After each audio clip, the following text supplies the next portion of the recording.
এই পরিবেশে আগামী সংসদ নির্বাচন আমাদের সামনে চলে এসেছে। যদি আপনারা মনে করেন আপনাদের ভাই হিসাবে, আপনাদের ছেলে হিসাবে, আপনাদের দাদা হিসাবে, যেভাবে কাকা মামা চাচা যেভাবে রাখুন না কেন, যদি মনে করেন 3 বার মেয়র থাকাকালীন সময় আমি আপনাদের জন্য এবং আপনাদের ধর্মের প্রতিটি প্রতিষ্ঠানের জন্য আমি কাজ করেছি, তাহলে নিশ্চয়ই আমাকে ভোলার কথা নয়। এই যে কুশাইনগরে যারা এখানে আসছেন, কুশাইনগরের মন্দির বলেন, পুরোহিতর থাকার ঘর বলেন, কুশাইনগরে আশেপাশে রাস্তাঘাট বলেন, তাদের মায়েদের গোসলের ব্যবস্থা বলেন, তাদের কম্পাউন্ডের মধ্যে অন্য কেউ যেন না ঢুকতে পারে সেখানে প্রাচীর দিয়ে গেট নির্মাণ বলেন, প্রত্যেকটি কাজে আমি কিন্তু আপনাদের সাথে ছিলাম। যদি আপনারা বিশ্বাস করুন আগামী সংসদ নির্বাচনে আপনাদের ভাই হিসাবে অতীতে যেভাবে বিশ্বাস করেছিলেন আমি বিশ্বাসের অমর্যাদা করিনি। আমার দল বিএনপি, এটা সত্য। আমি বিএনপির একজন পুরাতন কর্মী, এটাও সত্য। আমার দল সাম্প্রদায়িক সম্প্রীতিতে বিশ্বাস করে, সকল দল ধর্মের মানুষের সেবাটাই হচ্ছে আমার দলের মূল লক্ষ্য। সেই জন্য আমরা মানুষের সাথে মিশে গিয়েছি, মানুষের ভালোবাসা পেয়েছি, মানুষের ভালোবাসা নিয়ে বাকি জীবনকে আমরা শেষ করতে চাই। আজকের এই পবিত্র কোণে সকলের কাছে অনুরোধ করে গেলাম, আপনাদের বাড়ি ঘরে যারা আছেন তাদেরকে আমার সালাম আদা পৌঁছে দিবেন এবং যদি সুন্দর ভোট হয় লাইনে দাঁড়িয়ে নিজের ভোটটি দিবেন।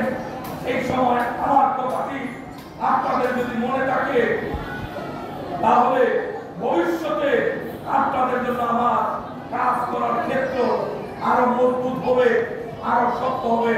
আমি অতীতে আপনারা দেখেছেন যারা পৌরসভার বাসিন্দা, এই আমাদের গণবিবাহ, যারা মেয়ে বিয়ে দিতে পারেন না তাদের বিয়ের উদ্যোগ নিয়েছিলাম, যারা বাচ্চাদের বই কিনতে পারেন না বাচ্চাদের বই কিনে দিয়েছিলাম, যারা বেতন দিতে পারেন না বাচ্চাদের বেতনের ব্যবস্থা করেছিলাম, যারা বাচ্চার স্কুলে তার স্কুল ড্রেস এবং তার জুতো কিনতে পারেন না সেই ব্যবস্থা করেছিলাম, অসংখ্য মানুষের চিকিৎসার ব্যবস্থা করেছিলাম। নিশ্চয়ই এগুলো আপনাদের মনে আছে। কোন ধর্মের মানুষ খালি হাতে আমার কাছ থেকে প্রেরণাপ্রাপ্ত হয়নি। আমি মনে করেছি একজন মেয়র আমি নির্বাচিত হয়েছি, আমি বিএনপি করি কথাটা যেমন সত্য, আমি মুসলমান এই কথাটা সত্য, কিন্তু সকল ধর্মের মানুষ এই সবাই বসবাস করে। যদি আমি তাদের সেবা ঠিক না করি আল্লাহ আমাকে ক্ষমা করবেন না। এই ভয় থেকে সকলকে নিয়েছিল আমার পথচলা, কেউ আমাকে আটকাতে পারে নাই। আমার চরম বিপদে আমি মিথ্যা মামলায় কারাগারে বন্দী, অনেকে বেঁধেছিল। আমি আমার জীবনে হয়তো ফিরে আসবো না। অনেকে আপনাদেরকে বলেছে দোষের ফাঁসি হয়ে যাবে, দোষকে ভোট দেওয়ার দরকার নেই। আপনারা সেই অনেকে ভয়ে হয়েছিলেন, অনেকে অন্য একটি রাজনৈতিক দলের প্রতীককে ব্যবহার করেছেন, তারপরে কেন্দ্রে গিয়েছেন অন্ধকার করে আমার অতীতের কর্মকাণ্ড আপনাদেরকে স্মরণ করে দিয়েছে। আমার প্রতি আপনাদের ভালোবাসা, সহমর্মিতা সবকিছু ভুলে গিয়ে আপনারা আমাকে ধানের শীষে ভোট দিয়ে আল্লাহ আমাকে নতুন জীবন দিয়েছেন। আর আপনারা ছিলেন তাদের সিনা মাত্র। সেই জন্য আমি যতদিন বেঁচে থাকবো আমি চেষ্টা করব মানুষের খেদমত, মানুষের উপকার করার চেয়ে বড় আর কোনো ধর্ম হতে পারে না। আমি সকলকে নিয়ে আমার পথ চলা।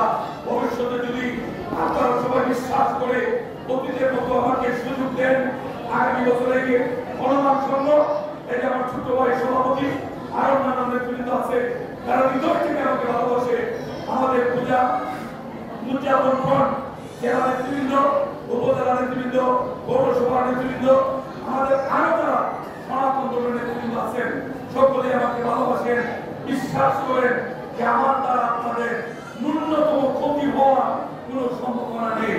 তাই আমি অনুরোধ রেখে গেলাম, পূজা সুন্দরভাবে হোক, আনন্দঘন পরিবেশে হোক, নিরাপদ পরিবেশে, উৎসবমুখর পরিবেশে আমাদের শ্রী শ্রী সার্বজনীন দুর্গা পূজা উদযাপনের পরে আমাদের সামনে একটি ভোট অপেক্ষা করতেছে।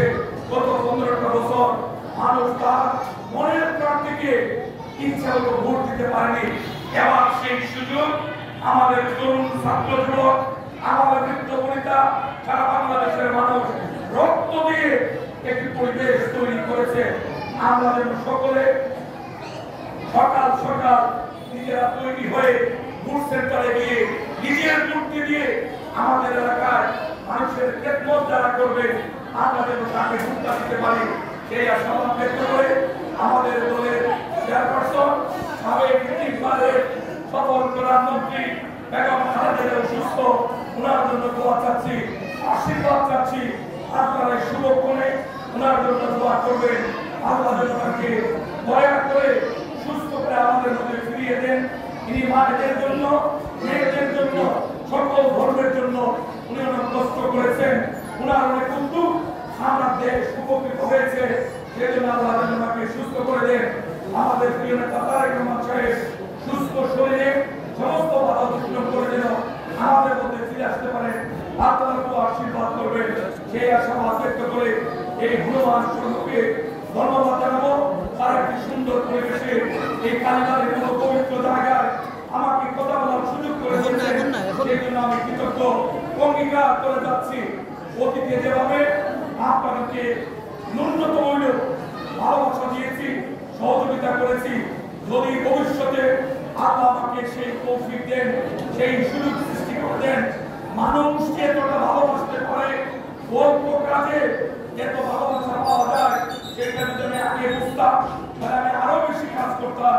যেহেতু বুঝেছি আজকে আমার কোনো ক্ষমতা নেই, আজকে আমার কোনো সহযোগিতা সেইভাবে করার সুযোগ নেই, কিন্তু আপনারা যে ভালোবাসা দিচ্ছেন, যদি আমি কোনোদিন আল্লাহ আপনাদের দোয়ায়, আশীর্বাদে, সহযোগিতায় আমাকে কোনো সুযোগ দেন, আমি সেই ভালোবাসার ঋণ আমার কর্ম দ্বারা আপনাদেরকে দেব।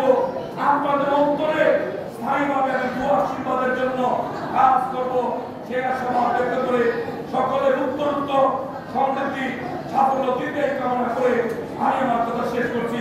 সবাইকে অসংখ্য